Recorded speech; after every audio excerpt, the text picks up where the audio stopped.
Mandalika dilakukan dengan project financing, yaitu melakukan hutang kepada perbankan, sehingga ini menjadi beban yang berkelanjutan bagi ITDC.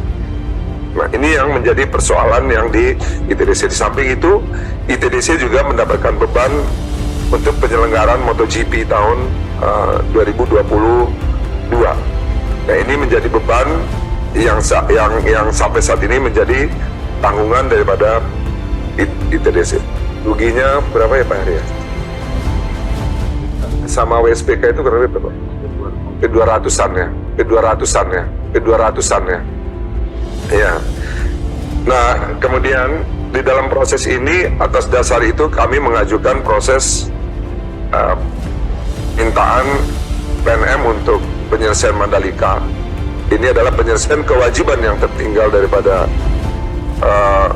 Mandalika, itu sebesar 1.050 miliar rupiah. Penggunaan daripada pinjaman ini adalah untuk memenuhi kewajiban Mandalika, yaitu untuk pembangunan grandstand dan juga untuk biaya operasional di dalam penyelenggaraan event MotoGP tahun 2022. Yang pertama yang perlu saya sampaikan bahwa kami sebetulnya adalah menyelesaikan problematika yang ditinggalkan Pak Ketua. Jadi kalau saya ditanya, saya juga kalau uangnya hari ini 1 triliun saya minta untuk pengembangan, saya pasti tidak akan minta. Tetapi 1 triliun ini adalah menyelesaikan hutang yang ditinggalkan oleh sebelum kami mengambil alih Mandalika. Jadi ini adalah penyelesaian hutang yang 1 triliun. Itu waktu kita mengambil alih Mandalika, itu posisinya adalah mereka mempunyai short term liabilities 1,2 triliun. Mereka mempunyai long term liabilities 3,4 triliun. Tetapi yang long term liabilities-nya, apa yang kami lakukan hari ini, saya menyebabkan kerugian Mandalika itu setiap tahun itu akan semakin besar. Sejumlah event internasional di sirkuit Mandalika, Kabupaten Lombok Tengah, Nusa Tenggara Barat disebut merugi. Menteri Badan Usaha Milik Negara Erick Thohir menyebut akan melakukan negosiasi ulang terhadap beberapa event tersebut. Ia mengatakan, ada beberapa event yang saya rasa misalnya memberatkan, kita akan negosiasi ulang, itu hal biasa. Ada sejumlah event yang diselenggarakan di sirkuit Mandalika adalah World Superbike hingga MotoGP. Tapi kalau MotoGP-nya sangat positif untuk branding sebuah negara. Ia menuturkan, jika dilihat banyak sekali kegiatan internasional event yang mendukung pariwisata ke depan, walaupun untuk jangka pendek belum terasa, tapi kalau sudah 2-3 tahun itu menjadi merek yang berkesinambungan. Memang ada pembangunan infrastruktur. Seperti yang saya sampaikan, pembangunan infrastruktur itu perlu waktu untuk supaya bisa mendapatkan hal-hal yang positif. Tetapi kalau nggak ada infrastruktur, nggak ada pembangunan. Sama kalau kita ada sebuah lokasi tertutup, tidak ada jalan, tidak ada listrik, ya tidak akan berkembang.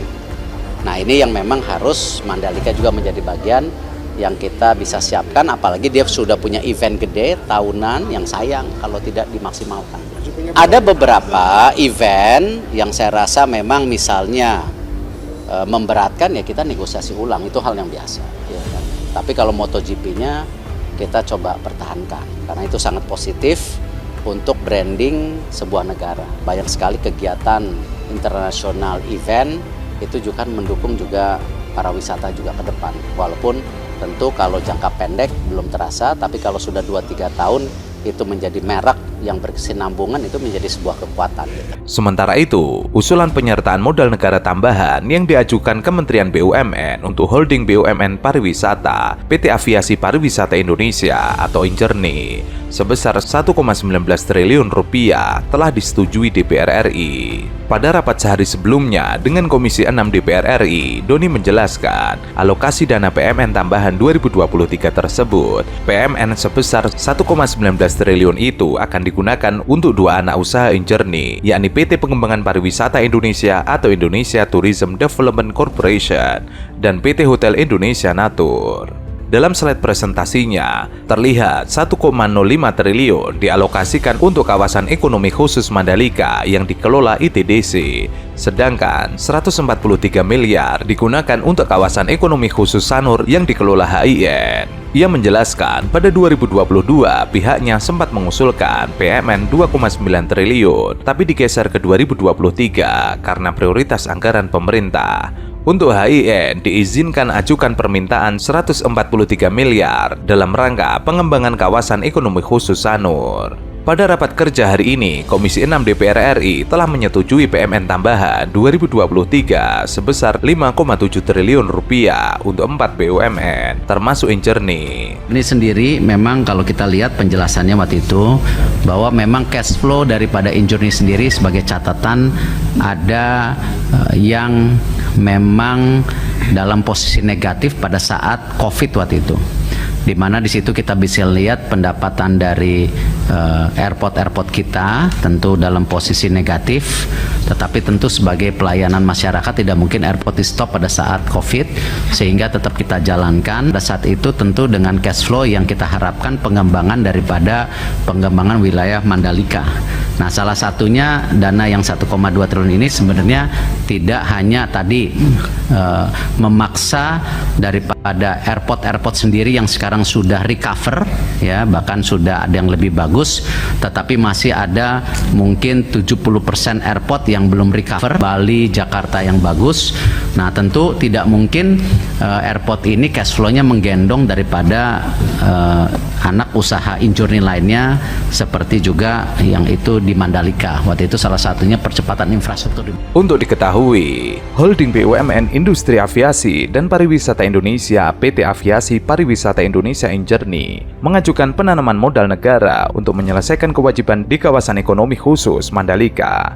Direktur Utama Injerni, Doni Oskaria mengungkapkan, PMN yang diajukan untuk Mandalika mencapai 1 triliun 50 miliar. Penggunaan PMN ini untuk memenuhi kewajiban Mandalika berupa pembangunan grandstand dan operasional penyelenggaraan event MotoGP 2022. Doni mengatakan Indonesia Tourism Development Corporation mendapatkan mandat dari pemerintah untuk mengembangkan Mandalika. Secara bisnis, pengembangan ini berat jika dilakukan dengan dana sendiri. Dari awal ini seharusnya butuh suntikan dari pemerintah, karena jika mengandalkan manajemen capacity, ini akan mismatch dengan kewajiban ITDC untuk kembangkan Mandalika. Dari total kebutuhan investasi di Mandalika yang diajukan 9,25 triliun, ITDC pernah mendapatkan 2 kali PMN. PMN pertama diterima pada tahun 2015 senilai 250 miliar dan yang kedua pada 2020 senilai 500 miliar. Gapnya sangat jauh, sisanya berasal dari project finance atau utang dari perbankan. Ini jadi beban berkelanjutan bagi ITDC. Selanjutnya, ITDC juga mendapatkan beban berupa penyelenggaraan MotoGP pada tahun 2022. Menurut Doni, penyelenggaraan ini tidak menghasilkan keuntungan, justru perseroan merugi. Ruginya sama, penyelenggaraan WSBK mencapai 200 miliar. Karena itulah, Injerni menilai pihaknya membutuhkan suntikan dana untuk menyelesaikan persoalan di Mandalika. Diharapkan suntikan dana ini dapat membantu perseroan menutupi beban yang ditanggung atas event yang sudah berlalu.